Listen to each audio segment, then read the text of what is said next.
Hello everyone, and welcome to this very special video today. Recently on the channel, we just passed over 1,000 subscribers, which is a completely arbitrary number that really means nothing, but for some reason, it's a big goal in everyone's mind. And I just have to say thank you to everybody who considers anything that I have to say worth their time or hearing them. There are some people who still watch my videos who have been watching since I had 50 subscribers. So I'm just really thankful that anybody takes the time to listen to me. Time's valuable, people. Be willing to drop those books fast if they're not working for you, or if you think they're going to be a 3 or 2 star, and go on to books that are going to be 5 star because you don't have much time. And in the same vein, we've only got so much time, and so the fact that some of it is given to me to hear what I have to say on books is something that I don't take lightly. And there's numerous videos that I record and delete and never upload because I don't think that I said something that was really worth sharing. So just thank you guys for this time, and never feel bad about putting me on double speed, by the way. There's plenty of other things to do in life, so don't feel bad about that. I know some people try to guilt people about that, and that is nonsense. With no further ado, we will say the grand event that we're all here for today is a big Q&A. So I put out a community post here on my channel, looks like about a week ago, and just said if anybody has questions, I will answer them. I got just over a dozen questions here that we're going to go over today, so we're not going to take too long to go over all of this. The first question today comes from Andrew D. Meredith. I feel like I've read some of your books recently, Andrew. And he asks, do you wear wigs? No, I do not. Have you worn wigs? No, I have not.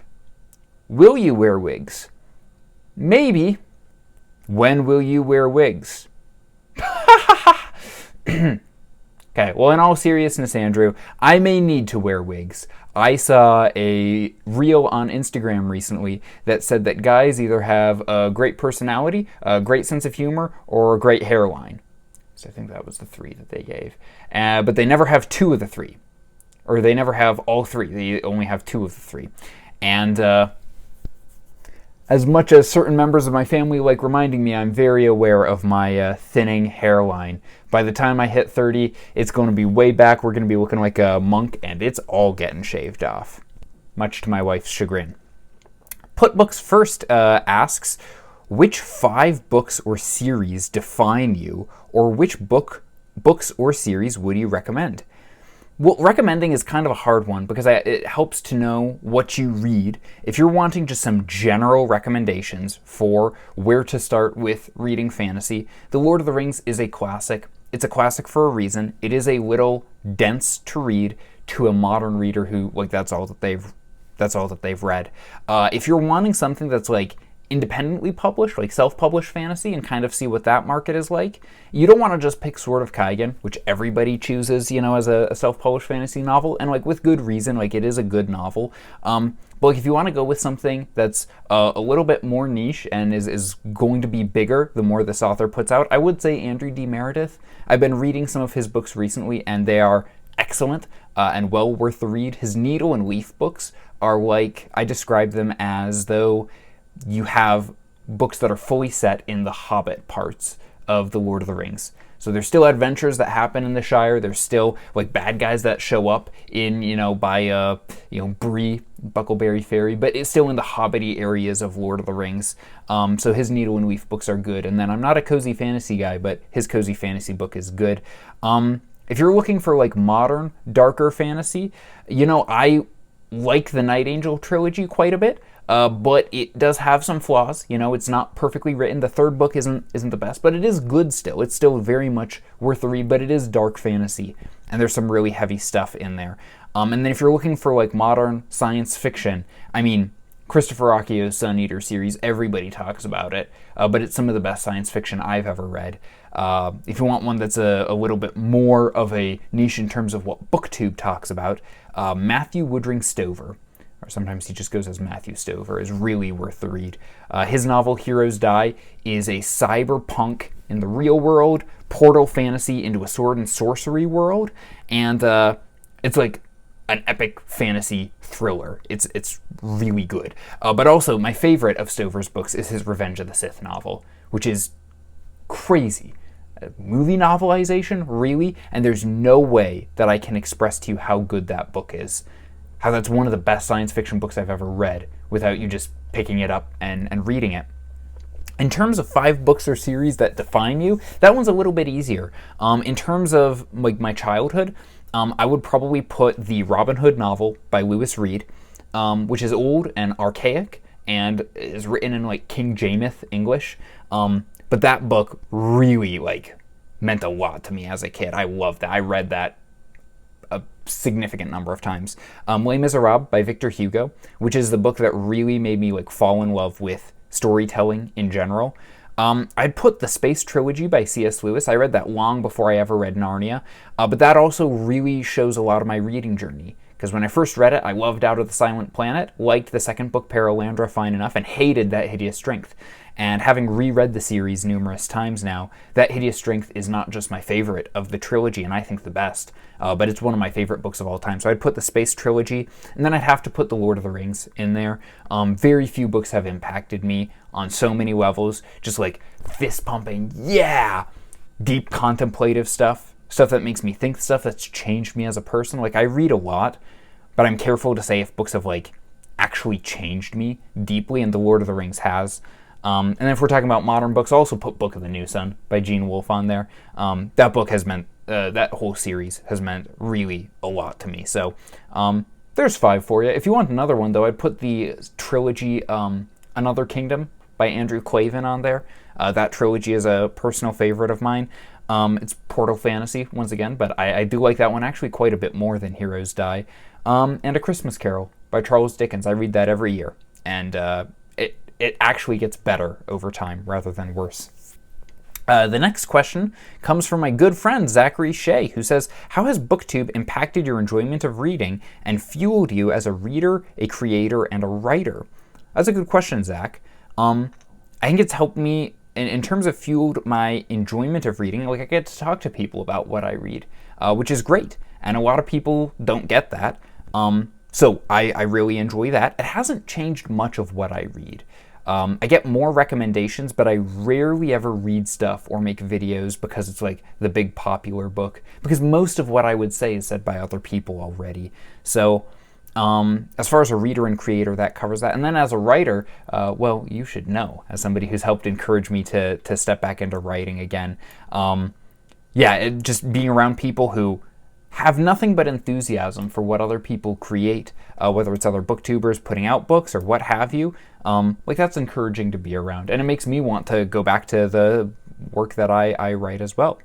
Next comment comes from Micah Hall, and he asks, would be curious to see your take on Marlon James and his Dark Star trilogy. Any plans for that? So let me just confirm this. I should have done this before the video, but I did not, so we'll do it live. We'll do it live! Freaking thing sucks! Yeah, so his Dark Star trilogy, I thought it was Black Leopard, Red Wolf, and then Moon Witch, Spider King. So I have Black Leopard, Red Wolf on my shelf over there. I have been interested in that book for probably a year and a half now. Neil Gaiman called it, he compared it to Wolf's stuff. So, you know, that's a hook for me. I don't know when I'll get to it. I've had some friends who say that they're pretty sure I'm not going to like it. That may be. That may very well be. I don't mind reading darker books, which I know that one is, so I'm probably going to give it a try. But I'm not sure when it will be specifically. So, yes, I have plans to read it, but not necessarily anytime soon. Some okie dude, Britain, asks, what's a book that has had a profound effect on you as a person and a reader? And it can be a series too. Well, I'm trying to vary up my answers, because the easy one would be to say, Lord of the Rings, Les Miserables, Another Kingdom, the Space Trilogy, and Book of the New Sun. But I'm going to go with something a little different, and I'll say kind of 2 for 1, which is A Song of Ice and Fire by George Martin and the historical plays by William Shakespeare, like his Hollow Crown sequence, which is adapted into the Hollow Crown TV show. And really that's because those stories about the War of the Roses heavily inspired the Song of Ice and Fire. But I read that first book of Game of Thrones when I was like 14 or 15. I read it before I read The Lord of the Rings in its entirety. And the way Martin tells those stories, and Shakespeare too in very similar ways, and the way he writes characters and shows from different sides of a conflict, like, I've never been able to shake loose of that. That first book, A Game of Thrones, is still my favorite of the series, and I've never been able to shake the impact that that book has had on me, the impact that Ned Stark as a character has had on me, who is not an idiot. I will hear no Ned Stark slander here. Yeah, I'd say that. The world building that Martin does in there is so good. Like, Martin writes religion better than almost any other fantasy author that I've read, certainly better than many religious fantasy authors that I've read, and Martin's not a man of faith himself, at least according to him. So, yeah, I'll say that. I really like that first book, A Game of Thrones. Some of the later books, you know, are I don't have quite the emotional attachment to, but I really like that first one. Chris from the first chapter says, if you could turn into and live the life of any character in any book you've read, which character would it be and why? Well, there's a big problem with that question, and that is that no character in any book that I've ever read is married to my wife, who is the most beautiful and sexy and amazing person that I've ever met. That's a problem. So the answer is nobody. But to engage with the question, you know, I'm not totally sure. Maybe like Cameron Winter from Andrew Klavan's mystery series, because he gets into like violent scrapes, but there's not a lot of violence in the books, so, you know, he doesn't get beat up a ton. He's more of like a suave professor detective type, so I still get like modern plumbing, but I get to be smart and intelligent and dashingly handsome like Cameron Winter for a day. So yeah, I'd say that, you know, somebody where there's like modern plumbing still, modern medicine, and like air conditioning, and yeah, ibuprofen if I need it. Bellamaris says, one fictional book series for the rest of your life, which one are you picking? And that one's going to be a toss-up between The Lord of the Rings and The Book of the New Sun. And we'll just put like all of Tolkien's legendarium in that if we're talking series, because I like The Hobbit probably about as much as Lord of the Rings, and The Silmarillion is also great. So, yeah, it'd either be between that. Well, if I can pick series, I'll say The Solar Cycle by Wolf, because I am going through Book of the Long Sun slowly, but I am going through that. So, you know, I get, let's see here, 5, and then another 4, so that's 9. And that's 12 books in the Solar Cycle, so that's a good long series, but it's also dense and a lot to go over and reread, so we'll say that. Titan TV says, top 3 favorite characters in fiction. That's an excellent question. You know, I'm not totally sure what that would be. I would probably have to put Aragorn from The Lord of the Rings on there. Because that's, you know, that's definitely, you know, we'll take Aragorn off because we've had a lot of Lord of the Rings already. And instead I'll say William Wallace from Braveheart. And I know he's a historical character, but so little is known about him, and Braveheart is so embellished that he's basically fictitious in terms of that movie. So we'll say William Wallace. And then I really like the character of both Jean Valjean and Javert from Les Miserables. I mean, both of them have had a really deep impact on my life. So I really like both of them. And I'm not sure who I'd pick as a third. Just one off the top of my head would be Elwyn Ransom from the Space Trilogy. I'm really sounding like a broken record here, guys, as far as my answers go. I also really like Anakin Skywalker a lot. I don't know, I put him on the list there. His arc from Anakin, the slave boy, to Anakin, the Padawan, and then the Jedi, and then as Darth Vader. And I feel like people don't connect that as much. The man who then like goes and enslaves people and is a tyrannical like warlord, and then the redemption that he receives from his son. Like, I think I really like the story of Anakin a lot. And I'm not in love with everything about the prequels. I won't defend every aspect of them, but there's a lot that I do really like about them. So, yeah, I'd put Anakin Skywalker on there for sure. And he asks, when are you reading an Adrian Tchaikovsky book? Guns of the Dawn, Children of Time, and Alien Clay are all amazing introductions. So I've known about Tchaikovsky for many years. I've never had any of the pitches for his book really, truly, like, grip me. on a deep level, so I have yet to read any of them, and he just writes so much that there's a certain level of like, ooh, like that's a big back catalog, but there's obviously no obligation in reading all of an author's back catalog. If I had to start with one, the Tyrant Philosopher books look really interesting, so I'd say that.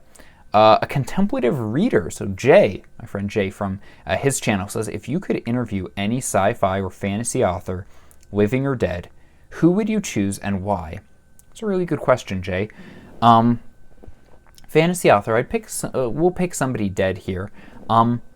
Maybe George MacDonald, who has a heavy influence on Tolkien and on C.S. Lewis both. And part of the reason why it would be interesting to read or to interview MacDonald is he wrote fantasy, but he also wrote very like Dickensian romance novels as well. And apparently used to outsell Dickens back in the day. But he would be interesting to talk to, not just because he was writing fantasy at a time when that was very abnormal, writing stuff that is noticeable as, yes, this is distinctly fantasy, and that wouldn't become an established genre for quite a while. But also, like, George MacDonald was a pastor and believed some really, really out there stuff. And so I'd love to talk to him about that and how he reconciled some of his beliefs with other things that are taught in the Bible. Like, he wasn't a universalist, but he was that close to being a universalist, which is interesting. If you want a good fantasy book from MacDonald to read, At the Back of the North Wind is fantastic, just fantastic. And if you want a good, like At the Back of the North Wind is about a young boy named Diamond who encounters the spirit of the North Wind, who's also like the embodiment of death. And so it's sort of him going on a journey with death and dying and learning from that. So it's really good, really deep. But then his novel, which is more on the Dickensian side of things, Salted with Fire, is about a young, fiery pastor who has a sexual affair and then has to live with sort of reconciling the cognitive dissonance between what he believes and preaches and his own sin, and how he broke his vows, and sort of where that develops is really interesting. So both of those are good recommendations if anybody wants to read some George MacDonald. All right, we're getting towards the end here, but from a couple of, once again, other Booktube friends as well who have asked multiple questions, being very selfish here, hoarding all the questions for yourselves. My fellow Sam from YouTube, Sam Not So Wise. I wouldn't say that. You have a lot of wisdom, Sam. Says, how would you convince someone who is intimidated by Book of the New Sun to read it? I would say, just read it. Like, really. Like, it is just a book at the end of the day. It is, if you just read it to enjoy it, what you will get is an epic, fun, entertaining, twisting and turning sword and sorcery adventure. Like, if you had to put it and distill it down to its most basic, I would say like pulpy sword and sorcery like meets Inception, And of course, Book of the New Sun fans are like, it's nothing like that. But like, you can read Book of the New Sun on just a surface level and have a great time and get a lot out of it. So I'd say, yeah, it's just a book, just like any other, and there's more to it. But yeah, I'd say that. How are your reading habits affected by being a booktuber? Like, not a whole lot so far, and maybe that'll change, but I'm basically, like, the only thing would be getting more recommendations, which isn't a bad thing, but I basically read the same amount that I did beforehand. That's one of the reasons why I decided to start turning on the camera. It's like, I'm reading all of this anyway, might as well talk about it with people. So yeah, I'd say that. And then if I could read a book for the first time again, what would it be? Well, that's a good question. I don't know. Maybe I'll pick a pop answer here. Maybe The Way of Kings by Brandon Sanderson. I'm not as big a fan of Sanderson as a lot of people are. He's not a favorite author of mine by any means, but The Way of Kings is still my favorite book from him. I do think in a lot of ways, like, it is written with a certain level of like depth and meaning that you'll get in like a young adult book. Like, I don't think it's necessarily super profound, but like, I really enjoyed it, and there were things in it that were meaningful to me, for whatever they are. So I do like I'm on Book of the New Sun again. I do like The Way of Kings a good bit as a book. So yeah, maybe rereading The Way of Kings again for the first time. And then T from An Erudite Adventure. Hey T, how you doing? He said, what is your favorite genre and why? Well, that's a great question. I read a lot of different genres. I've been reading a lot of sci-fi fantasy recently, but I love mysteries. I do like even some modern fiction. I love classics quite a bit. Maybe the answer would be classics. If I had to pick a favorite within science fiction and fantasy, though, it would probably be weird fiction. So, like, that's what Wolf writes. That's what Neil Gaiman writes. That's what, Tim Powers wrote in. Roger Zelazny, who I'm looking to get into later this year. Zelazny, that's sort of what he wrote in. The Lovecraft, Robert E. Howard, Clark Ashton Smith, weird pulp fiction. I really like the weird stuff where it's not just we're doing big epic fantasy world building where I'll bog you down for 800 pages talking about this backstory to countries that don't really exist. I don't know, sometimes that stuff works for me, but I like weird fiction quite a bit. What's my favorite fantasy creature? If we're talking about race, I would say my favorite is probably dwarves. I like dwarves a lot. The dwarves from The Hobbit, Gothorn, Oakenshield. If we're talking about fantasy creature in terms of being, it would have to be, once again, maybe this is too much on the race side of things, but either ghosts or vampires. Both of those I like quite a bit. And I do like dragons quite a bit as well. Dragons are rarely done in a way that I find terribly interesting. So I do like them, but they have to be done well. Children of Hurin. I think it's a wingless dragon, but has one of the best dragons I've ever read. What is the video you're most proud of making? So this is a recent video, but my interview with Christopher Rocchio is probably the highlight of my Booktube channel so far. I mean, what a great guy to talk to. What a pleasure to be able to sit down with him. He was very gracious with his time.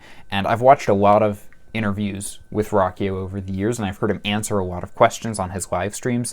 And I didn't just want to ask him the same things that he's been asked in 100 other interviews. So there's obviously going to be some overlap, but I wanted to really poke his brain on a couple of points of things I hadn't heard people talk about. And personally, I've rewatched that interview a few times, and I feel like I was able to do that. So that was really a highlight for me. But as far as videos that I made solo, I had a video, and it's not one of my best performing, but who cares? Comparing Book of the New Sun and the Broken Empire trilogy by Mark Lawrence, and I'm really proud of that one a lot. I really liked that comparison, and Mark Lawrence actually watched that one and commented and was hey, he thought it was a interesting analysis, if nothing else. And then, what was the first Booktuber you found and subscribed to?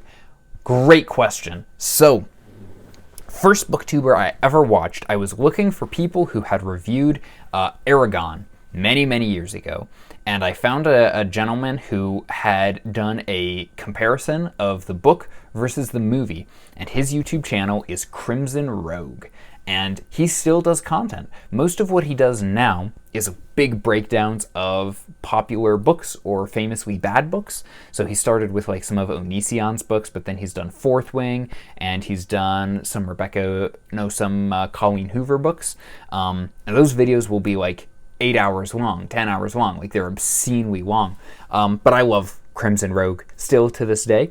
And he was the first one I ever watched. I basically watched every video he's made for the last decade, probably. So, what is my opinion on dragons? I guess I already mentioned that earlier. I should have seen that question coming. I do like dragons. I don't see them done terribly often. I'm not in love with George Martin's dragons, mainly because they're not in the books all that much. They're pretty sparse, and they're still pretty young by the end. But I love the dragon from, is it Glaurung from Children of Hurin? I think Tolkien does dragons really well. And there's other people who do as well. But I like a good dragon in a story. And so yes, dragons. Sam Wise approves. And then the most important question of the whole Q&A: what's the best toppings for pizza? Pineapple, obviously. Don't come at me. No, I love pineapple on pizza because I have good taste. But then, I'm pretty basic. I like, sausage, and I like onions a lot, and pepper on my pizza. But, I don't make things too overly complicated. And just answering that question is making me hungry. So I'm going to go get some food now. But thanks for watching this, everyone. Thank you to everyone who submitted a question. A lot of fun. Thanks to everyone, once again, who's watched and subscribed and followed along with this journey. It's been a whirlwind. My goal has always been, like, once we hit that arbitrary number of 1K, who cares about the views or subscribers after that? And at this point, I still hold to that. So thank you, everyone who thinks that this is worth their time to hear anything that I have to say or share, and hopefully it has been worth people's time. So thank you, everyone. Take care.